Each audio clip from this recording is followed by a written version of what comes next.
အရင်ကယောက်ျားလေးရောမိန်းကလေးရောနှခမ်းမွေးရှိတယ်ပြောတယ်ဒါနဲ့တရားမင်းကလှမ်းကြည့်လိုက်တော့မိန်းကလေးတွေစီမှာနှခမ်းမွေးနဲ့ကြည့်မကောင်းပါဘူးဆိုတခါတည်းမိုးကြိုးနဲ့ပြစ်ချလိုက်တာဒိုင်းဆိုတဲ့အတန်နဲ့အတူမိန်းကလေးတွေစီကနှခမ်းမွေးတစ်ချမ်းဂျိုင်းကိုရောက်သွားပါတယ်ပြောတယ်ဒါနဲ့နောက်တစ်ချမ်းကျန်တာကိုဆက်ပြီးပြစ်မယ်လို့တော့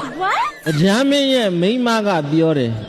မောင်ရဲ့တဲ့ညမတခါမှမပြစ်ဘူးလို့ပြစ်ကြည့်ပါရစေဆိုပြီးမပြစ်တဲ့ပြစ်တဲ့နဲ့ယူပြစ်လိုက်တာဒိုင်းလို့မမီဘဲနဲ့ဟုတ်ဆိုမီပြီးတော့နှခမ်းမွေးတစ်ချမ်းဘယ်ဝင်သွားမှမသိဘူးအခုတည်းရှာမတွေ့ဘူးပြောတယ်